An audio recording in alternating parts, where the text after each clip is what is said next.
तब्बल 145 वर्षानंतर महाकुंभचा शुभयोग हा 2025 मध्ये आलेला आहे आणि या 2025 प्रयागराज महाकुंभचे आयोजन हे यूपी सरकारच्या नेतृत्वाखाली झालेले आहे आणि योगी आदित्यनाथ यांच्या मार्गदर्शनाखाली झालेले आहे। मित्रांनो, आपल्या हिंदू धर्म संस्कृतीमध्ये महाकुंभला अनन्यसाधारण महत्व आहे। तर मित्रांनो, मी युवा कीर्तनकार सुमित महाराज डिसले आणि स्वागत आहे आपलं कृपा भुवनेश्वराची युट्यूब चॅनलवर। आजच्या व्हिडिओमध्ये आपण प्रयागराज महाकुंभची संपूर्ण माहिती आजच्या या व्हिडिओमधून पाहणार आहोत, त्यामुळे आपला व्हिडिओ शेवटपर्यंत नक्की पहा। गंगा मातेची पवित्रता, यमुना मातेची भक्ती आणि सरस्वती मातेचं ज्ञान आहे प्रयागराज। 2025 च्या प्रयागराज महाकुंभला आस्था आणि भक्तीचं केंद्र देखील मानलं जातंय। 2025 च्या प्रयागराज महाकुंभची सुरुवात ही 13 जानेवारीला होत आहे।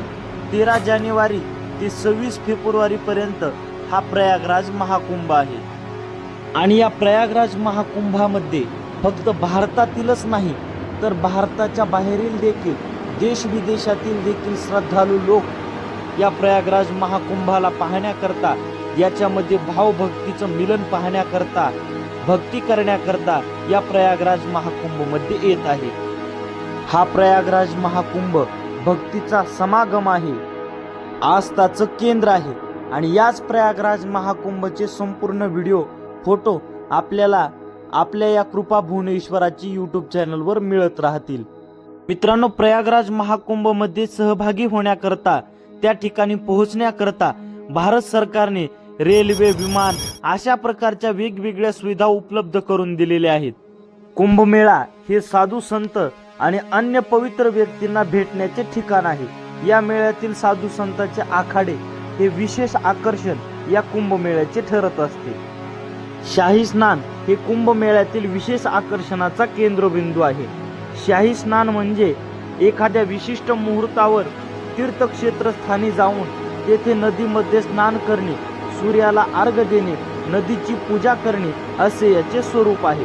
कुंभमेळ्यातील शाही स्नानामध्ये विविध आखाडे आणि त्यांच्या साधू संतांना त्या ठिकाणी स्नान करण्याकरता प्रथम मान दिला जातो, त्यांची शोभायात्रा निघते, त्यांचे स्नान झाल्यानंतरच अनन्य साधारण त्या ठिकाणी भाविक भक्तांनी त्या तीर्थक्षेत्रावर स्नान करणे अशी त्या ठिकाणी प्रथा चालत आलेली आहे।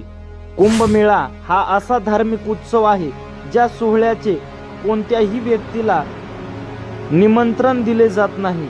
असे असूनही भाविक या सोहळ्याला मोठ्या प्रमाणामध्ये उपस्थित राहतात, हे विशिष्ट लक्षात घेता येते। कुंभमेळ्याला जागतिक संस्कृतीचा वारसा देखील म्हणून घोषित करण्यात आलेले आहे। कुंभमेळ्यातील पर्यटन, कुंभमेळा आणि त्यांचे धार्मिक आणि सांस्कृतिक महत्त्व हे जगभरामध्ये प्रसिद्ध आहे। त्यामुळे कुंभमेळा पाहायला केवळ भाविकच येतात असे नाही, तर जगभरातून देशी विदेशी सर्व देशी विदेशीतील लोक त्या ठिकाणी सोहळ्याचा आनंद घेण्याकरता, कुंभमेळा पाहण्याकरता त्या ठिकाणी येत असतात।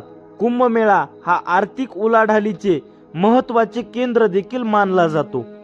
अशा दिव्य महाकुंभ पाहण्याकरता, या दिव्य महाकुंभातील भक्तीचा आनंद घेण्याकरता तुम्ही देखील येणार आहात का, हे कमेंट बॉक्स मध्ये नक्की सांगा आणि आपल्या चॅनलला नक्की सबस्क्राईब करा, बेल आयकॉन घंटीला नक्की प्रेस करा, जेणेकरून असेच नवनवीन व्हिडिओ कुंभमेळ्यातील माहितीचे व्हिडिओ आपल्यापर्यंत सर्वात अगोदर पोहोचतील।